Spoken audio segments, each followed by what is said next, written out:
Layla had sat through enough Christmas dinners to know exactly how they were going to go. She was 31 years old, living in Denver, Colorado, married to a man named James who was the quietest, most hardworking, most genuinely decent person she had ever known. And her father had decided, 3 years ago, on the night he first met James, that James was not enough. Not successful enough. Not loud enough about whatever success he did have. Not the kind of man who walked into a room and made other men immediately understand his value. Layla had defended James at every dinner, every holiday, every passing comment that came wrapped in the language of concern. Then came Christmas. Her father had too much wine and not enough restraint, and he said it at the table in front of her mother, her two brothers, their wives, and James himself. That James was embarrassing. That Layla deserved better. That a real man made his success known. James said nothing. He set his fork down very quietly and looked at his plate. Layla looked at her father. And 3 weeks later, on a Tuesday morning in January, James's company sent a company-wide announcement, a performance bonus, $1.2 million, named, public, impossible to ignore. Layla forwarded it to her father with no message, no words, just the email, just the number. His response took 4 hours to arrive. Her dad called James embarrassing, Christmas dinner. In front of everyone, 3 weeks later, $1.2 million bonus. Layla forwarded it. 0 words, hit subscribe right now. Her father's response took 4 hours. What he said, you need to hear it. My name is Layla. I'm 31 years old and I live in Denver, Colorado. I have a life I built with intention, a career in healthcare administration, a home that feels like ours, and a husband who is the steadiest person I have ever stood next to. I did not marry loudly. I did not marry someone who announced himself in rooms or made sure his achievements were the first thing people knew about him. I married James. Quiet, focused, deeply capable James, who has never once needed a room to understand his value before he walked into it. That quality, that specific unperforming confidence, was one of the first things I loved about him. It was also apparently the thing my father could never figure out how to respect. James is a financial risk analyst. He has been with the same firm since he was 26, not because he lacked ambition, but because he found the right place early and went deep rather than wide. He was the kind of professional who got called into rooms when something was genuinely complicated, who other people's bosses knew by name, even when his own title didn't suggest he should be on their radar yet. He didn't talk about his work at dinner parties. Didn't drop numbers or client names or industry recognition into casual conversation. He came home, made dinner half the time, asked me real questions about my day, and was present in the way that actually matters. My father interpreted all of that as a man without ambition. He was spectacularly wrong. My father met James on a Saturday evening in October 3 years ago. We drove to my parents' house in Colorado Springs, a 2-hour drive that James spent mostly listening to a podcast about economic policy, which should have told my father everything he needed to know if he had thought to ask about it. Dinner was pleasant on the surface. My father asked James what he did. James explained it clearly and without embellishment. My father nodded in the way people nod when they have already stopped listening and are simply waiting for the next opening to redirect the conversation towards something they find more interesting. By the time we left that evening, my father had formed his assessment. I could see it in the particular way he hugged me at the door, slightly too long, slightly too sorry. The comments never came as direct attacks. My father was too socially calibrated for that. They came as observations, as questions that contained their own answers. At Thanksgiving, he asked James whether his firm offered advancement opportunities, the emphasis on advancement doing quiet work. At a summer barbecue, he mentioned a colleague's son-in-law who had just made partner somewhere and let the comparison exist without stating it.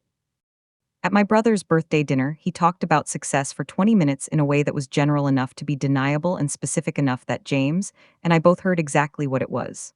3 years of that. Patient, consistent, never quite crossable as a line. Until Christmas when the wine was too much and the restraint was not enough and he crossed it clearly. Here is what my father never asked about and therefore never understood. James's work sat at the intersection of financial risk modeling and institutional investment strategy. His firm managed portfolios for entities whose names my father would have recognized immediately, the kind of clients that don't advertise and don't need to. James had developed a risk assessment framework over 4 years that had been adopted internally across the firm's 3 major divisions. He had been mentioned in a trade publication twice. He had been recruited by 2 competitors in the last 18 months and had declined both times because he was building something where he was and wasn't finished building it. None of this was secret. My father had simply never asked a single question that would have led him to any of it. We arrived at my parents' house on Christmas Eve. My two brothers were there with their wives, Ryan, who my father had always treated as the standard, and Marcus, who had married someone my father found professionally impressive. The evening started warmly. The food was good. The wine was flowing freely by 7, and my father was in the particularly expansive mood that too much wine and a captive audience produced in him. The conversation moved to careers and achievements the way it always moved there eventually in that house. My father talked about Ryan's recent promotion at length. He talked about Marcus's wife's business. Then he looked at James, just looked at him for a moment, and said it, loud enough for the whole table. Casual enough to be cruel, James drove home from Christmas dinner. He always drove, it was one of his habits, the way he always carried the heaviest bag and always held the door and always did the quiet practical things without making them visible. I sat in the passenger seat and felt the specific fury of someone who had defended the same person at the same table for 3 years and watched it fail again. James was quiet for the first 40 minutes. Not the wounded quiet I sometimes feared, his quiet. The processing is quiet. Eventually I said his name. He looked over briefly. I said I was sorry. He was quiet for another moment. Then he said, Layla, your father is measuring something real with the wrong instrument. He said it without bitterness, just as an observation. I looked at him in the dark of the car and thought, that is exactly what I married. 3 weeks after Christmas, I was making coffee at 7:15 in the morning when James came into the kitchen still in his work clothes from an early call he had taken in his office. He had his phone in his hand, and an expression I couldn't immediately read, not excitement exactly. Something quieter than excitement. More like the look of someone who has been expecting a result and is now sitting with the reality of it being larger than even they anticipated. He handed me his phone without saying anything. I took it. Read the subject line of the email on his screen. Read it again. Then I read the body of the announcement and stood in my kitchen in my socks and felt the specific satisfaction of someone who had known something for 3 years that nobody else had bothered to find out. The email was a company-wide communication from James's firm, the kind sent to all staff when something significant enough to announce internally had occurred.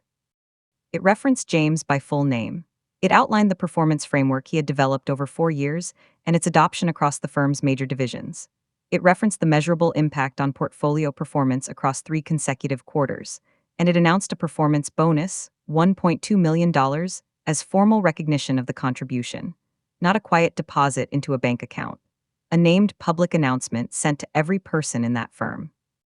In James's industry, public recognition of that kind carried a specific weight.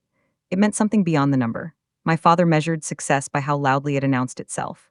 This was loud. I looked up from the phone at James.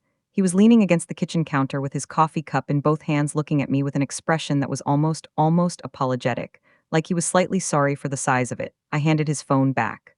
I said, James? He said, I know. I said 1.2. He said the framework did well. I laughed. Not a small laugh, a real one, the kind that comes from somewhere deep and surprised. He smiled at that. James's smile when something genuinely amuses him is one of my favorite things about him. It starts slow and arrives completely, and it never performs itself.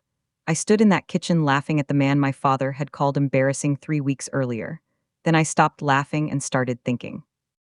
I did not forward the announcement immediately. I sat with it for an hour first, made my coffee, I ate breakfast, thought about what I was going to do and why I was going to do it and whether the why was clean enough to act on. I had spent 3 years managing the space between my father and my husband, softening things, redirecting conversations, absorbing the comments so James didn't have to absorb them alone. I had done that out of love for both of them, love for James that made me want to protect him, love for my father that made me keep trying. But somewhere in that hour at my kitchen table, I decided that management had run its course. The announcement was not a weapon. It was simply the truth. And the truth had been available for 3 years to anyone who had thought to ask. I opened the email on my own phone, found my father's contact. Typed nothing in the message field, considered it, decided against it, deleted the 2 words I had started. The announcement spoke for itself with a completeness that anything I added would only dilute. I pressed forward. I watched it send. Put my phone face down on the kitchen table. James was in the shower getting ready for work. He didn't know I had done it. I hadn't asked him, not because I was hiding it from him, but because it wasn't his move to make. He had made his move over 4 years of building something real and letting it speak whenever it was ready to speak.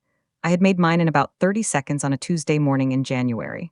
I picked up my coffee and waited. James left for work at 8:30. I went about my morning, answered emails, prepared for a 9 o'clock call, made a second cup of coffee I didn't particularly need. My phone sat face down on my desk through most of it. I was not anxious exactly. I knew what I had sent and I had made peace with having sent it. But I was aware of the silence. The particular weight of something landing in someone else's inbox and the gap between the landing and the response. My father was an early riser. He would have seen the email. He would have read it. The 4 hours between the forward and his response were not empty hours. They were hours in which something was being processed by a man who had spent 3 years being wrong about someone and had just been shown that clearly and without a single accompanying word. My father's response arrived at 12:47 in the afternoon. I was eating lunch at my desk when my phone screen lit up with his name. I set my fork down, opened the message. He had written 4 sentences. He said he had seen the announcement. He said it was clearly a significant achievement. He said James had obviously been doing important work that he hadn't fully understood. And then the fourth sentence, the one that I read 3 times before putting my phone down. He said, I owe you both an apology and I would like to give it properly if you'll let me. 4 sentences, 4 hours to write them. I sat at my desk for a long moment looking at the wall. Then I picked up my phone and called James. James picked up on the second ring. I could hear the ambient sound of his office in the background, the particular quiet hum of a serious workplace in the middle of a Tuesday. I told him about the forward. He was quiet for a moment, not surprised exactly, more like someone who had suspected something and was now confirmed. Then I read him my father's 4 sentences. He listened without interrupting. When I finished, he was quiet again, longer this time. Then he said, How do you feel about it? Not what you think. How do you feel? That was James. Always the more important question first. I said I didn't know yet. He said that was okay. Said we didn't have to decide anything today. I said I knew. Then I said, Your father-in-law owes you an apology. He said, He owes you one too. My mother called 40 minutes after my father's text arrived. She had clearly known about his response before making her call. Her voice carried the particular preparedness of someone who had been part of a conversation and was following up on it. But what she said surprised me. She didn't position herself beside my father the way she usually did in difficult family moments.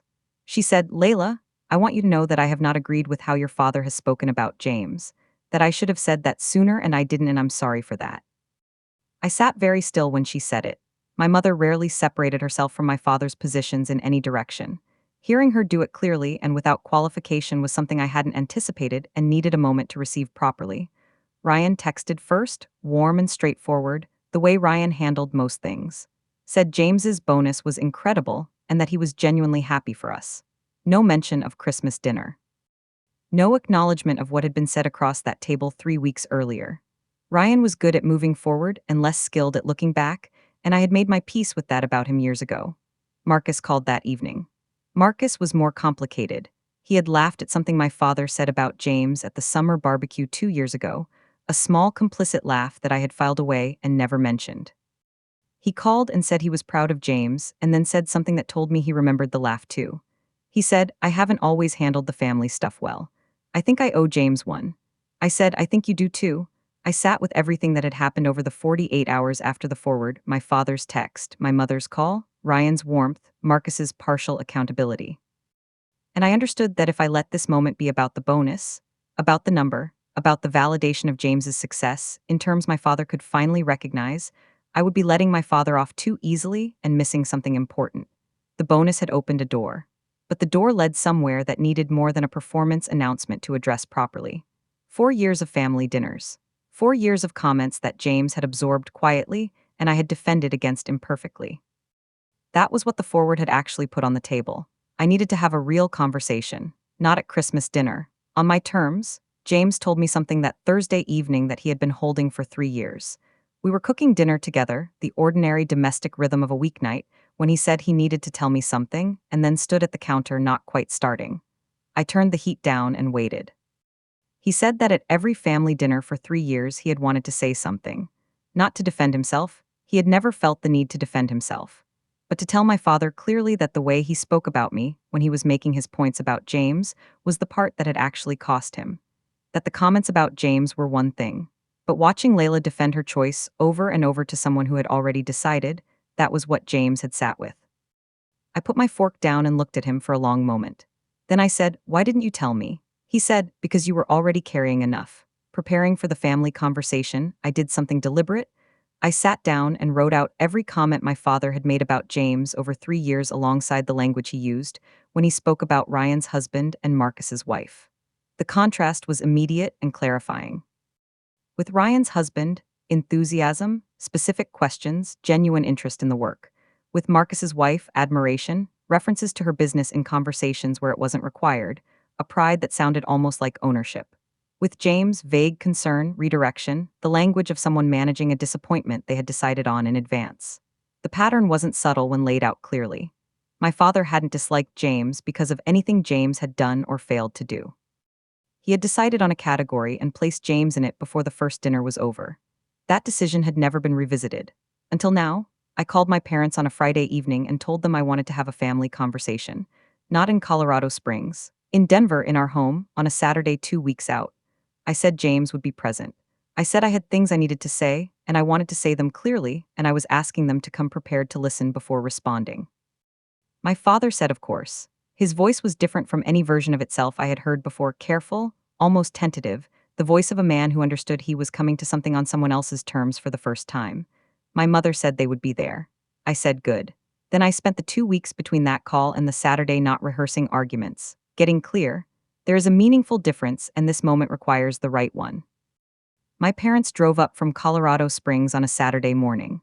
They arrived at 11, my father punctual as always, my mother carrying something baked that she brought to every gathering regardless of occasion, the particular comfort object of a woman who processed difficult situations through feeding people. James answered the door. My father shook his hand, differently than he had ever shaken it before. Not warmly yet, but with a deliberateness that hadn't existed in 3 years of prior greetings, like a man making a conscious choice about a gesture he had previously made carelessly.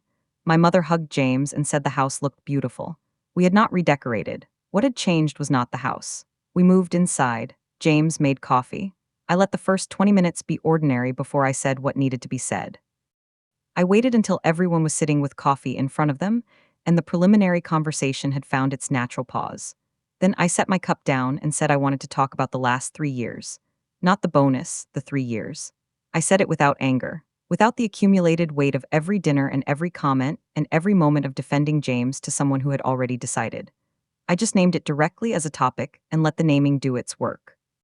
My father's posture changed slightly, a readying. My mother's hands were still around her cup. I said, I want to talk about how you have spoken about James since the night you met him, and what that has cost all three of us. Then I started from the beginning. My father listened through everything I said without interrupting, which itself told me something, because interrupting was his default mode in conversations that made him uncomfortable. When I finished, he responded the way men respond when they are defensive, but know the room doesn't support defensiveness, carefully, with qualifications built into every sentence. He said his concerns had always come from love for me. He said he had never intended to diminish James. He said he perhaps hadn't understood the full picture of what James did professionally. Each sentence was true in isolation and incomplete in combination. I let him finish completely. Then I said, Dad, the issue was never that you didn't understand his work. The issue was that you decided who he was before you knew anything, and then you never looked again. My mother had been quiet through my father's response, sitting with her hands around her coffee cup in the careful way of someone who is holding something and deciding whether to set it down. Then she set it down. She said, Richard, she's right. And I want to say something I should have said a long time ago. She turned to James. She said she had watched how her husband spoke about him for 3 years and had not pushed back the way she should have. That she had told herself it wasn't her place, and that the situation would resolve itself. She said neither of those things had been true, and she was sorry for the years of not saying so. The room went quiet in the specific way it goes quiet when something honest and unexpected has just been said by someone nobody anticipated saying it. James had been present through all of it, sitting beside me, coffee in hand, the same composed stillness he brought to everything. I had told him before my parents arrived that he could speak or not speak entirely on his own terms. He nodded and said he would know when the moment was right. The moment came after my mother finished. James set his cup down and looked at my father directly, not aggressively, just directly, the way he looked at things he was addressing seriously. He said one thing. He said the comments about me I could absorb. What I couldn't absorb quietly was watching Layla defend her choice at every dinner for 3 years to someone who had already made up his mind. He said it without heat, without bitterness. Just as a fact that needed to be in the room, something happened in my father's face after James spoke.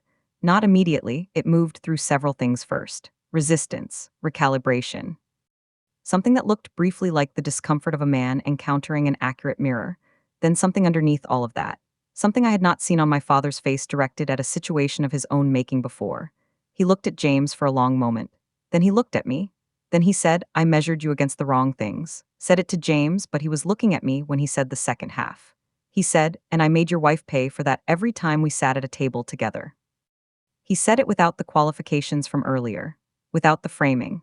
Just the thing itself, stated plainly. I felt something release in my chest that had been held for 3 years. The conversation didn't end with resolution. I hadn't expected it to, and I hadn't needed it to. 4 years of a dynamic doesn't resolve over one Saturday morning, regardless of how honest everyone manages to be. What it ended with was something more valuable than resolution. It ended with honesty that hadn't been available before. My father and James talked for 20 minutes after the formal part of the conversation, not about the bonus, about James's actual work. My father asked real questions. James answered them with his usual unhurried clarity.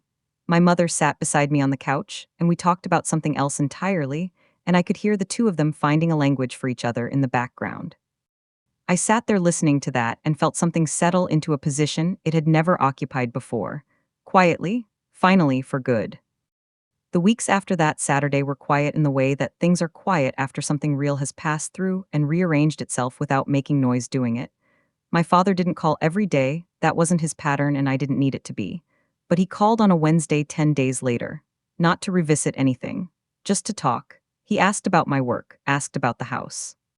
Then he asked about James, not in the carefully managed way he had asked about James for 3 years, not the question that contained its own skepticism inside it. He asked what James was working on.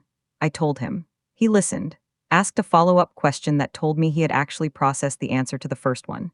I stood in my kitchen talking to my father about my husband's work for 15 minutes and felt something I hadn't felt in 3 years. Ease. 3 weeks after the Saturday conversation, my father drove to Denver alone. No announcement beyond a text to James the day before asking if he had an hour. James called me immediately after receiving it, same as always. Nothing hidden, everything shared. I said go.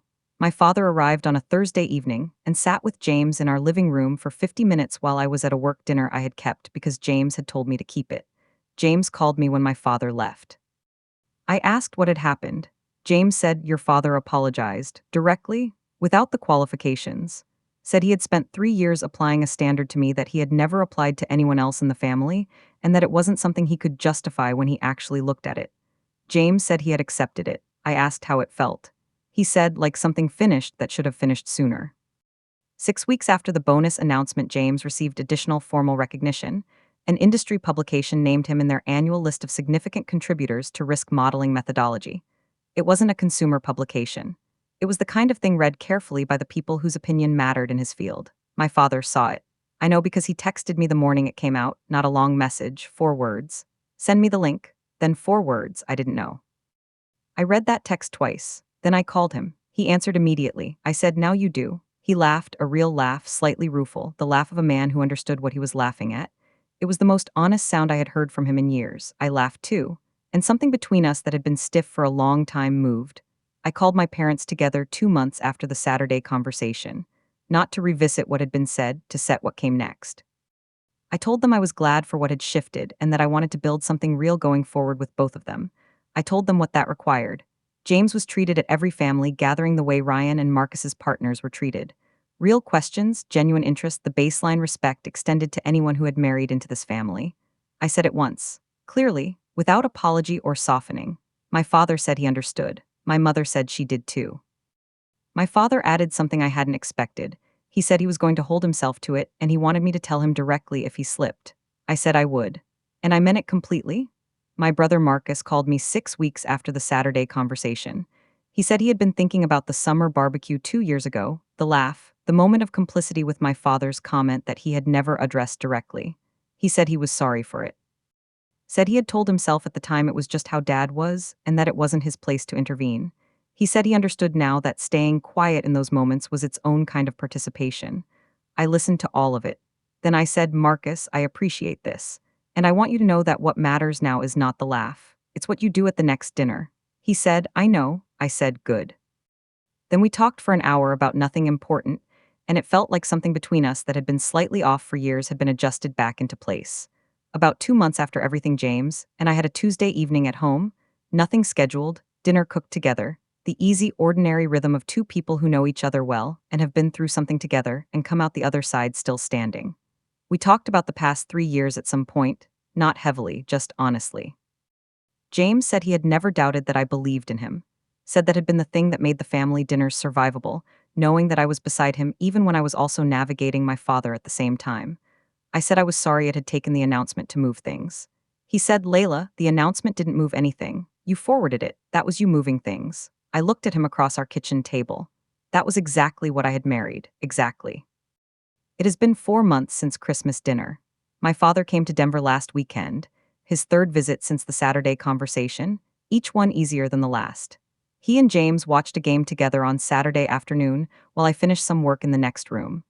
I could hear them talking, not about James's work, just talking. The ordinary, unguarded conversation of two people finding their way to each other without an agenda. I sat at my desk listening to it and thought about the word embarrassing. The word my father had said across a Christmas table 3 weeks before $1.2 million made it impossible to sustain. I had been angry about that word for a long time. Sitting there listening to my father laugh at something James said, I realized the word had never said anything about James. It had only ever said something about the person who used it. And that person was finally, slowly, becoming someone different.